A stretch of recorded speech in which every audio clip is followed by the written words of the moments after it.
Hello મિત્રો, આપણે જોઈશું ગુજરાતનો ઇતિહાસ હડપ્પા સભ્યતાના 131 થી 150 પ્રશ્નો. તમે મને મોડલ પેપરમાં બહુ સારો સપોર્ટ કર્યો, એના માટે તમારો ખૂબ ખૂબ ધન્યવાદ. અને તમે મને એની સાથે સાથે મેં બાળ વિકાસ અને વૃદ્ધિ પર જે વિડીયો મૂક્યો એમાં તમે મને બહુ જ સરસ એવો રિસ્પોન્સ આપ્યો, તેના માટે ખૂબ ખૂબ ધન્યવાદ.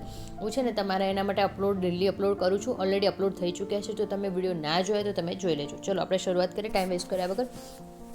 હડપ્પા સંસ્કૃતિના કયા સ્થળેથી કાંસાની બનેલી માછલી પકડવાની ગલ મળી આવી છે? તો કે લોથલ. લોથલના લોકો છે ને માછીમારો વ્યવસાય સાથે જોડાયેલા હતા. ધોળાવીરામાં ઉત્ખનન દરમિયાન મળેલા 10 અક્ષરનું સાઇનબોર્ડ કયા કિલ્લાના દરવાજેથી મળી આવ્યું હતું? તો કે ઉત્તર દરવાજાના કિલ્લેથી મળી આવ્યું હતું. ઉત્તર દરવાજો મુખ્ય ગેટ મનાતો હતો જ્યાં આ બોર્ડ લટકાવેલું હતું. આગળ જોઈએ, નવા ગામનું હડપ્પા સ્થળ ગુજરાતના કયા સ્થળ આવેલું છે? તો કે ભરૂચ જિલ્લાના આ હડપ્પા સ્થળનું મથક છે. હડપ્પા સભ્યતાના પતન પછી ઝુંકર અને ઝાકર સંસ્કૃતિના અવશેષો ક્યાંથી મળી આવ્યા છે? કે આ સભ્યતાના પતન પછી ગ્રામીણ સંસ્કૃતિઓ પણ છે. તો કે સિંધ ચાંદોડો. લોથલની ગટર વ્યવસ્થામાં વપરાતી ઈંટોને જોડવા માટે કયા મિશ્રણનો ઉપયોગ થતો હતો? તો કે જીરોડી અને ડામર. ડામરનો ઉપયોગ વોટરપ્રૂફિંગ માટે વિશ્વમાં પ્રથમવાર અહીં જોવા મળ્યો હતો. પબમૂટ નામનું હડપ્પા સ્થળ કચ્છના કયા વિસ્તારમાં આવેલું છે? તો આ પબમૂટ ભચાઉ તાલુકામાં આવેલું છે. પબમૂટ લખી દો અહીંયા, પબમૂઠ. ચલો આગળ જોઈએ. કયા હડપ્પા સ્થળેથી ભઠ્ઠીમાં પકવેલી ઈંટોનો બિલકુલ અભાવ જોવા મળ્યો છે? માત્ર કાચી ઈંટો અને પથ્થર જ જોવા મળ્યા છે. તો કે રંગપુર અને રોજડીમાં મોટાભાગે કાચી મકાનો છે, એ કાચી ઈંટો અને પથ્થર બનેલા હતા. બરાબર. હડપ્પા મુદ્રાઓમાં જોવા મળતું એક શિંગી પશુ વાસ્તવમાં કયા પ્રાણીનું કાલ્પનિક સ્વરૂપમાં ગણાય છે? તો કે બળદ. મોટાભાગના ઇતિહાસકારો તેને બળદનું રૂપાંતરિત સ્વરૂપ માને છે. જૂન કુરુન ખાતે કયા પ્રકારના સ્થાપત્યના અવશેષો મળી આવ્યા છે જે ધોળાવીરા સાથે સ્થાપત્ય ધરાવે છે? તો કે જૂની કરુણ. એને કચ્છમાંથી ધોળાવીરા એમ બે જડથી સ્ટેડિયમના મળી આવેલા છે, એટલે સ્ટેડિયમ અને સિટાડેલ. સિંધુ સભ્યતામાં માપપટ્ટી માટે વપરાતો કયો એકમ હોવાનું માનવામાં આવે છે? તો કે હાથી દાંતી માપપટ્ટી આ વખતે સ્થાપિત થાય છે. તો શું મળ્યું છે ત્યાંથી? આંગુલ અને હસ્ત.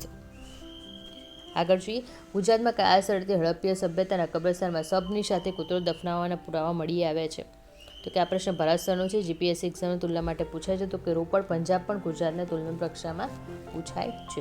ધમલેજ નામનું હડપ્પા સ્થળ ગુજરાતના સૌરાષ્ટ્રના કયા દરિયાકાંઠે આવેલું છે? તો કે ગીર સોમનાથના આવેલું છે. તેમાં પ્રવાસ છે એ પાટણની નજીક ધમલેજ પર આવેલું છે. હડપ્પા લોકો કયા રાસાયણિક પદાર્થનો ઉપયોગ વાસણોને ચળકાવવા માટે કરતા હતા? તો કે ફેન્સ, રેતી, ગુંદર એ બધાનું મિશ્રણ હતું જેનો ઉપયોગ બંગડીઓને મણકા બનાવવા પણ થતો હતો. ધોળાવીરામાં કયા પદાર્થનો ઉપયોગ કરી પથ્થરોને પોલિશ કરવામાં આવતા હતા? તો કે સફેદ ચિરોડીને પાવડરથી ઘસી લોકો અને પછી પથ્થરો ઘસીને મસ્ત બનાવતા હતા પોલિશ કરેલા.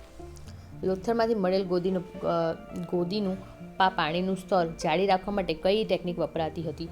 તો કે સ્લીપવે અને લોકગેટ. આધુનિક જેન ટેકનિક જેવી અવસ્થાથી જે વખતે ભરતી ઓટને નિયંત્રણ કરતી હતી. સિંધુ સભ્યતાનું સામખીયાળી પાસે આવેલું કયું સ્થળ તાજેતરમાં ચર્ચામાં રહ્યું છે? તો કે ખીરાસરમ. તે પણ કિલ્લાબંધી છે અને ઔદ્યોગિક પુરાવો પણ મળી આવ્યા છે. આગળ જોઈએ, હડપ્પા લોકો શાંતિપ્રિય હતા એવું કયા પુરાવાથી કહી શકીએ આપણે? તો કે તે લોકો રક્ષણાત્મક હથિયારો, શિલ્ડ, હેલ્મેટનો ત્યાં આગળ અભાવ હતો, કારણ કે હદ નહીં તો પછી યુદ્ધ કેવી રીતે થશે? માલવણ સુરતમાં કઈ નદીના કિનારે આવેલું છે? તો કે તાપી. તાપી છે મુખ્ય પદ પાસે આવેલું સૌથી મોટું દક્ષિણનું સ્થળ મનાય છે. હડપ્પા સભ્યતામાં અંતિમ તબક્કાને પ્રભાસ સંસ્કૃતિ તરીકે પણ ઓળખવામાં આવે છે. તેનું મુખ્ય કારણ શું છે? તો કે ત્યાંના લાલ વાસણોની વિશેષતા. પ્રભાસ પાટણના વાસણો બનાવવા માટે હડપ્પા કરતાં અલગ કલાત્મક હતી. હડપ્પા સભ્યતામાં સ્વાસ્તિકનું પ્રતીક શું દર્શાવે છે? તો કે સ્વાસ્તિક શું છે? તો કે સૂર્ય અને ઉર્જાનું એક પ્રતીક માનવામાં આવે છે, જે અત્યારે આપણે પણ સૂર્ય દેવતાની પૂજા કરતા હોય છે એ રીતે. હડપ્પા સભ્યતાના કયા સ્થળેથી તાંબાની બનેલી કૂતરાની મૂર્તિઓ બની આવી છે? તો કે લોથલમાંથી તાંબાની બનેલી કૂતરાની અને પક્ષીની આકૃતિઓ મળી આવી છે. હડપ્પા સંસ્કૃતિના કયા સ્થળેથી મકાનના બાંધકામ માટે માટીની ઈંટોને બદલે પથ્થરોનો ઉપયોગ સૌથી વધુ થયો છે? તો કે ધોળાવીરામાં. કચ્છમાંથી પથ્થરમાંથી ઉપલબ્ધતા વધુ હોવાથી ત્યાં મજબૂત પથ્થરનું બાંધકામ જોવા મળે છે. દેશલપર નામનું હડપ્પા સભ્યતાનું સ્થળ છે એ કઈ નદીના કિનારે આવેલું છે? દેશલપર કચ્છ નામનું હડપ્પા સ્થળ કઈ નદીના કિનારે આવેલું છે? તો કે મોરાઈ. દેસલ પર મોરાઈ નદીના કિનારે આવેલું એક મજબૂત કિલ્લાવાળું બંદર મથક છે. લોથડિયામાં ડોકયાર્ડમાં વાહનોને સ્થિર રાખવા માટે શેનો ઉપયોગ થતો હતો? તો કે પથ્થરના લંગર, કારણ કે ગોદીમાંથી કાણાવાળા મોટા પથ્થરો મળી આવતા હતા જે વાહન લગાડવા માટે લંગર તરીકે વપરાતા હતા. આગળ જોઈએ. સિંધુ સભ્યતાનું કેરળના ધોરો નામનું સ્થળ કયા જિલ્લામાં આવેલું છે? તો કે આ સ્થળ બોટાદ જિલ્લામાં આવેલું છે. એક નાનું હડપ્ય સ્થળ છે. બરાબર, બોટાદ. હડપ્ય સભ્યતાના લોકો સૌંદર્ય કે સુરમો જે કાજલ બનાવવામાં ભરવા માટે શેનો ઉપયોગ કરતા હતા? તો કે તાંબાની પાતળી સળીઓ મળી આવતી હતી તેમાં જેનો ઉપયોગ કરતા આંખમાં કાજલ કે સુરમો આંજવા માટે. બરાબર. ધોળાવીરામ પાણીના ગાળા માટે કયા પદાર્થનો ઉપયોગ હોવાનું મનાય છે?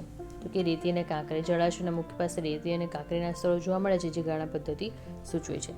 લખતર તાલુકામાં આવેલું કયું સ્થળ હડપ્ય સંસ્કૃતિના અવશેષો ધરાવે છે? તો કે ઝાપોદન સુરેન્દ્રનગરના લખતર તાલુકાનું મહત્વનું સ્થળ છે. હડપ્ય મુદ્રાઓ કયા પશુનું ચિત્ર સૌથી વધુ કોમન જોવા મળે છે? તો કે એમાં યુનિકોર્ન એટલે એક સિંગી પશુ એ સિંધુ સભ્યતાની સૌથી પ્રચલિત રહસ્યમય મુદ્રા છે. લોથલની શોધ કયા વર્ષમાં કરવામાં આવી હતી? તો કે 1954માં SR રાવ દ્વારા કરવામાં આવી હતી. જો વિડીયો ગમ્યો હોય તો પ્લીઝ લાઈક શેર સબસ્ક્રાઈબ કરજો. અને જૂના વિડીયો ઓલરેડી અપલોડ થઈ ગયા છે. મોડલ્સ પેપરના છે, ગુજરાતના ઇતિહાસના છે અને બાળ અને વિકાસ વૃદ્ધિ પર બી થયેલા છે જે તે લોકોને ટેટ ટાટની એક્ઝામ આવે છે એના માટે. તો ના જોયું તો હમણાં જ જોઈ લેજો. Thank you so much.